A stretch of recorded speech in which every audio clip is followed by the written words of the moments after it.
What are the Society's top 3 single cask bourbons being released this month? Head of Whisky Creation Euan Campbell and Spirits Coordinator Julien Willems make their picks, as well as uncovering some of the most amazing bottle journeys in this deep dive into the August outturn. Thank you for joining me, guys. And today we are celebrating the Society's excellent range of single cask spirits by selecting your top 3 bourbons from the August outturn. Let's just get stuck into it. Euan? Yeah, no worries. I mean, we've got 3 fantastic bourbon casks, as you say, on this outturn from 2 different distilleries. So there's some quite interesting compare and contrast to be done here. Bourbon whiskey, of course, has to be made from at least 51% corn, but then you can also use other grains in the mash bill to add various different flavors and character. So if we kick off with B5.8 and B5.10 from the same distillery, it's a bourbon produced in Tennessee, matured as is legally required in a new oak charred barrel in each case.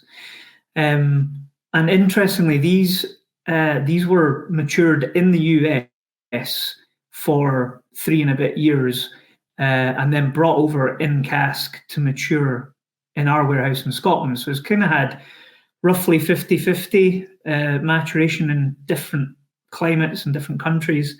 The mash bill for this uses 70% corn, so there's loads of that kind of sweet, creamy character that you get from that as your base grain.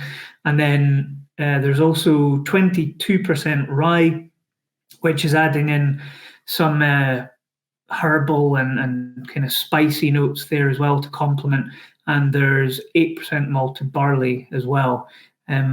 So these are absolutely lovely, quite high ABV as well. So they will take water well. They're both north of 60% ABV. That strength will have gone up during maturation in the US and will reduce slightly because of the climate over here. So some interesting fun and games with the maturation conditions will have contributed some nice flavors to these. And then just to kind of compare with that, there is the B4.7. So this one is made in Chicago. The cask is slightly smaller. So while the other 2 are in barrels, which are about 200 litres, this is in a 30 US gallon cask, which is about maybe 120 litres. So it's quite an intense maturation. This one was fully matured in Chicago before being decanted and brought over here for bottling. Very similar mash bill. You've got 70% corn and 20% rye, with the rest being made up of malted barley. So there's just a kind of 2% swing in those last 2 grains. And then also this distillery use a wine yeast for fermentation, which I think can create a lot of really intense kind of fruity flavors. So that's their own, it's unique to them, that wine yeast that they're using. So yeah, some super interesting stuff. All sweet and confectionery kind of notes that you can expect in there, but a great trio to kind of dive into, and even the 2 casks from the same distillery, just to see how they took a slightly different journey in terms of flavor development. So yeah, I'm really excited to see these ones coming out. And staying on the sort of theme of bourbon, we have a couple bottles released with ex-bourbon casks, Julien. Yeah, so, as a natural follow-up, you can look at the sort of cask that is considered the workhorse of the Scotch whisky industry, which is, as you mentioned, the bourbon cask. But here, I think I want to look at the different type of echoes from the bourbon you can get in Scotch whiskey. Well, there's many shades that you could find throughout the range of the society in bourbon casks. But here we're looking at what is quite prevalent today. You'll have 48.159, which is a nice Speyside, which had 11 years maturation, so it's quite good. And it is on the lighter side of those famous worm tub distillates. However, it's still quite oily, and it does have quite a bit of nuttiness, which is reflected in that spicy and sweet profile. But you do get some of the spicier side of the bourbon cask sort of seeping into this whiskey. And this is a first fill, so essentially the liquid that was in there before was bourbon. So you do get a lot of the bourbon influence, but equally the wood that is still quite active. Now, to follow on this, there's 82.50 or 82.50, which is Highland Dram, which, as the name suggests for the cask, the second fill bourbon barrel. It's the second use for Scotch whiskey. So the wood will have given away a lot of its intensity to the first whiskey. And there you're looking at something that showcases the distillate a bit more. And then again, the flavor profile reflects that quite accurately, saying sweet, fruity, and mellow for a distillate that has a lot of pear droppy characteristics and nice fruity or stone fruity notes in the back as well. So here, it's more of a story of having the distillate showing itself a bit more than on the first, than for 48.159. And if you're listening at home and you're quite familiar with the society, then you'll know that we like to pay more of attention to the flavour than to the distillery that the bottle has come from, which leads us to a very interesting pairing, which are both from the same distillery, Euan. Yeah, I'm always a big fan of trying to learn as much as you can. Fortunately, the best way to do that really is to taste, and nose. So yeah, this pair is really interesting to try in tandem. So both from distillery number 4, and they've had quite an interesting journey to bottle as well. So what we did was there's a 2010 distillation and a 2012. So some years ago, we took a whole load of the 2010 and combined it together in vat before returning it to a selection of different wood types. We did the same with the 2012, but just kept it within its own vintage year. And then we would taste these throughout the years to see how they develop. And obviously, with every cask being unique, these had started to diverge over those years. So there was a kind of, the initial period of maturation, all the casks were going in slightly different directions. We then brought them all back together and then kind of reset that so that they would start developing again. So this is a good way to try and pick out the subtle nuances between these. They're in different flavor profiles as well. So the 4.371 is in the lightly peated flavor profile, and then for the 4.366 falls into the oily and coastal profile. So it's always good to try and get a feel for how those differ as well. There's a lot that unites them, but the first one there has obviously got a little bit more of that wisp of smoke, whereas the second one maybe has a little more oily in texture and has a lot more of this kind of saline coastal quality. That'd be a good one to drink down the beach, I think. But yeah, fascinating to try two from the same distillery, same cask type, and just pick apart, what differences there are between those two. It's a really rewarding exercise. It can be quite fascinating, really discovering the amount of different flavors that you can get from the same distillate, and just the number of parameters there are that can change that. Yeah, just taking a deep dive and really exploring, our mantra of every cask is truly unique. So this is a way to get quite geeky on that side of things, and really go down the rabbit hole. Julien, I'm quite intrigued by there's a few bottles here that you've described as spiritual cousins. Could you tell me a little bit about these? Yeah, so it's something that I found really fun when I started looking at the list, because I think here Euan was mentioning geekiness, and I think this is really my rabbit hole. So here, let's just start with the first bottling in that list. It's 135.54, distilled in the Southern Highlands. And this is 18 years old, but it's not really the important part here.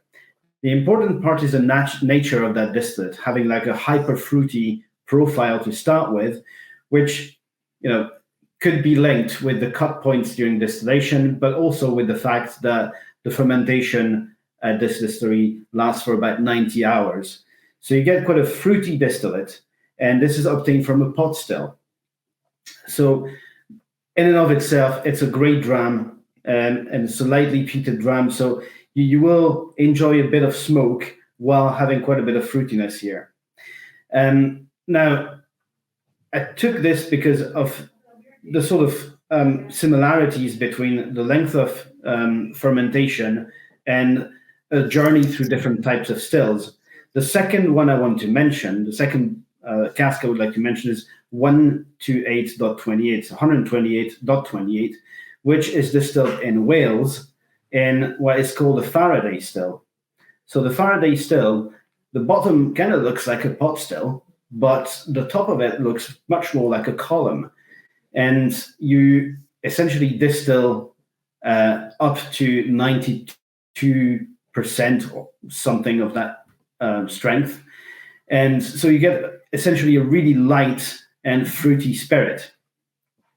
And then again, this common point is that you get a hyper fruity spirit, also a long fermentation, which is about 70 to 72 hours, I believe, for that distillery.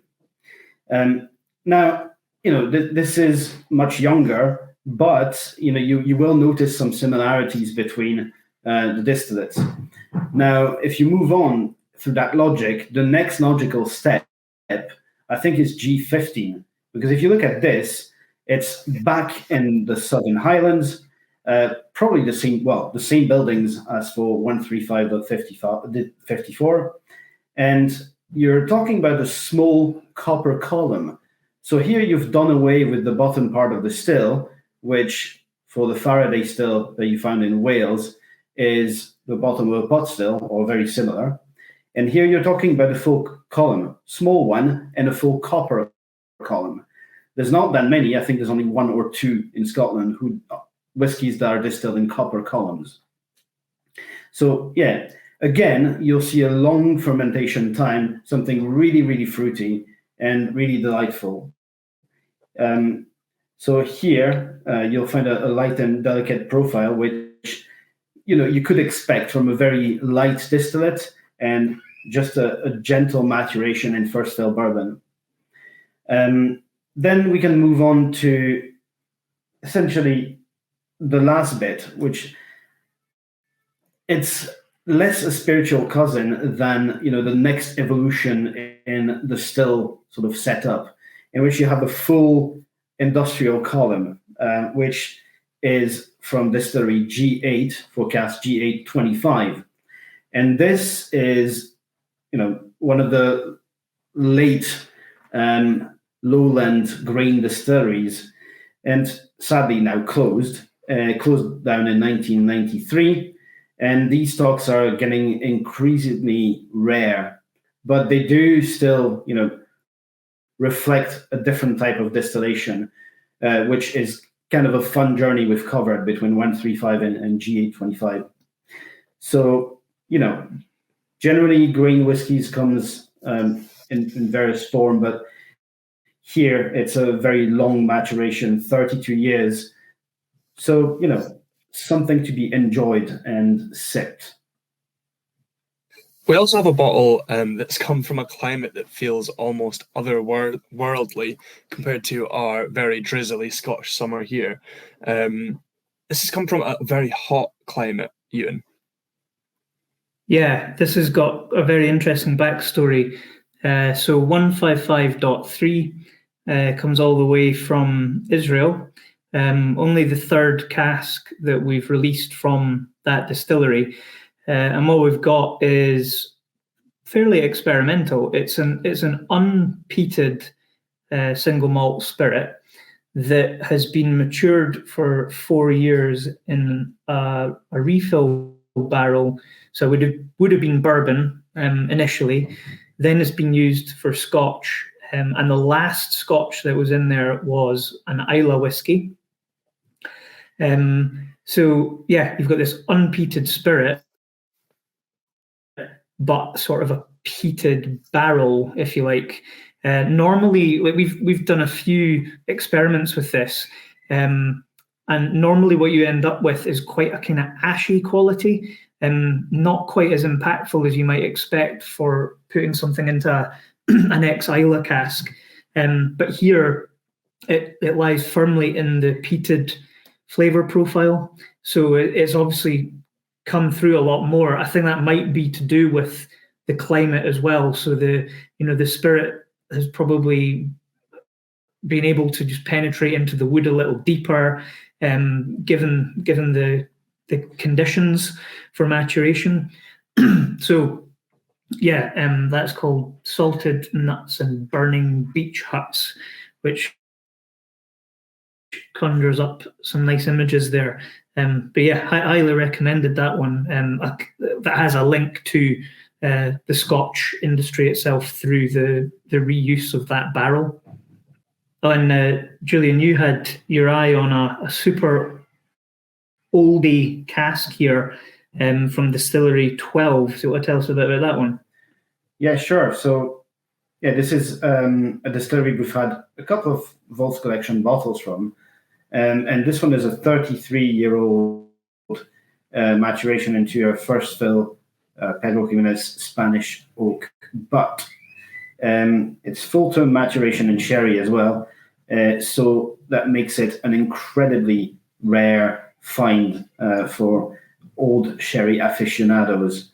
Now, the ABV is still on the higher side at 59.2%, which guarantees that you get your money's worth when you buy the bottle, and they'll take water quite nicely. That's really surprisingly high. That must have been filled at like still strength back in the day. And yeah, as you say, that was full-term sherry. So we did move it into the Spanish oak Pedro Jimenez cask that was originally in American oak Oloroso. So a double whammy of sherry in there. Yeah. So, and the other interesting thing about this is that, it's kind of a historical quirk that this has been distilled roughly between the time that distillery amped up its capacity in 1985 and the year it released its first single malt in 1995. So that's an interesting halfway mark for history geeks. I should also mention that the last 3 bottles that we have talked about, we're classing these as our library collection, which we have decided to celebrate the release of our founder, Pip Hill's book, Maverick, the Founder's Tale. So some of these have some really great names like Cozy Up, Cooridoon, Snuggalicious, Salted Nuts and Burning Beach Huts, and Heaven in a Leather Hammock. So why not combine the two, buy one of these bottles and settle in and have a nice read of how the society first started with our founder, Pip Hills. And staying on the Spanish oak theme, we have another couple bottles here that are interesting, Euan.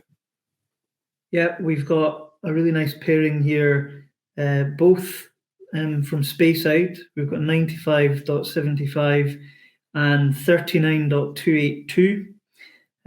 So as you say, we're staying on the Spanish oak theme, except this time the sherry that seasoned these casks was Oloroso, so a slightly different style. The Spanish oak tends to be high in tannin, and so interestingly, these give quite a lot of color. There's a correlation between tannin content and heat treatment that can kind of unlock those lovely, really dark sherry cask colors that, you know, when you pour a dram, you just can't wait to get stuck in. So that's another kind of geeky element there. But these are kind of my ideal drams. They are 15 and 16 years old, respectively, sort of in the mid-50s ABV wise, and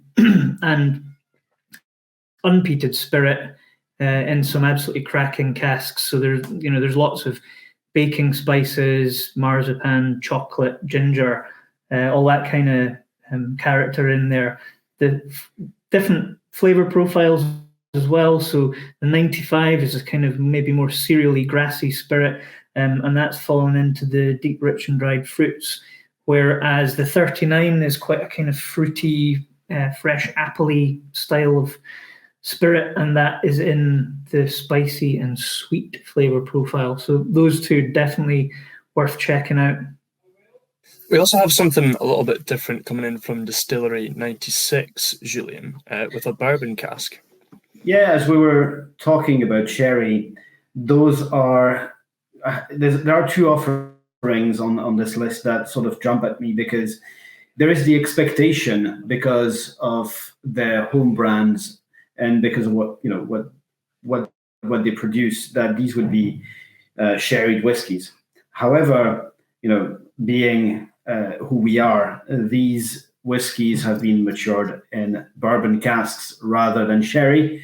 The first one, you would expect a sherry maturation because just of who those distillers are. But 96.40 is a first fill bourbon barrel, which is still at 57.1% ABV at 15 years old. So there's quite a decent bit of maturation in there, with a spicy and dry flavor profile, which will have a bit more of a drier, woody, tree bark and spicy kind of flavor profile. And you can also expect some nutty flavors, which can maybe spiritually help you to link up with the sherry that you would be expecting. Now, for the second offering, there's 68.113. Here it's more because of the profiles of the whiskies from Distillery 68 that we have bottled in the last couple of years, where there's been a tremendous amount of either sherry casks or recharred casks. And in this case, we're talking about a second fill bourbon, so not that high in cask activity, which probably helps you to see through the oak and go straight to how that whiskey was made by the stills. So it's relaxed and laid back, bourbon hoggy. So this is probably a really good summer sipper. And just before we wrap up here to finish, there's a peated bottle being released, Euan. Yeah, again, there's quite a rich backstory to this one. So cask number 66239 is a 15-year-old whiskey. As you say, it's a peated spirit and uses peat cut from the Northeast Highlands. I tend to find that this one has quite a kind of farmy kind of character. It's sort of cereal and hay and things like that. There's always a tractor in the back somewhere. Yeah, exactly. Tractors in the background outside the distillery or something. But yeah, so this one has been, it's a kind of a combo of char, peat and wine. So we put this for a period of additional maturation in a charred red wine barrique. So that would have been used for about 3 years maximum to make red wine, and then sent to the whiskey industry for reuse. We gave it a nice char before deciding to fill it with whiskey. And this is actually the second whiskey that has been in this barrique. So I was digging through some of the records earlier today, and interestingly, the first whiskey that was in there was 37.126, which was a 17-year-old Speyside whiskey. So yeah, it's a great example of wood management and kind of reuse, how we always try and get the most flavour impact out of the casks that we're using.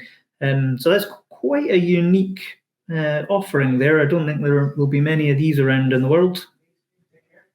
Excellent. And anything else you'd like to add, Julien, before we wrap up? Yes, indeed. That's actually something really special coming your way. It's a special label bottle that is here for the celebration of our 40th anniversary. And yeah, this bottle has been made to remind our members of how it was in the early days of the society. And when I mean the early days, I mean the very first days when our founder, Pip, had to decant the first bottles of distillery number 1 from the cask in his kitchen. So this will look like a lemonade bottle, have a special label, but I'm not really here to talk about the packaging. I'm more here to talk about what is inside the bottle. And you're talking about a quite heavy-hitting first fill Spanish oak Oloroso cask from distillery number 1, and that will be 1.284, and this has an ABV of 64%. So as you can expect, you will be able to add water to it and take your time with that one. The flavor profile will be deep, rich, and dried fruit, and unlike the very first bottle of the Society, which was 1.1, this is an 11 years old whiskey, so it's got more time in cask than the original founding bottle of the Society. Nevertheless, there's quite a few quirks to this, namely that this distillery is, I think, one of the last ones to still direct fire their stills, which has a bit of interesting impact on how the whiskey is distilled. And also here, you've got a pretty heavy influence of the Spanish oak, which will be quite tannic, Oloroso sherry, which will bring a lot of sweetness and nutty and obviously wine-like flavors. And yeah, this should be a pretty delightful offering for you to sort of remember if you can, or sort of dream about the early days of the Society. Well, there we go. Lots of really great bottlings coming out in the August outturn with some really interesting maturation journeys as well. Gentlemen, thank you very much for joining me. Thank you. Pleasure.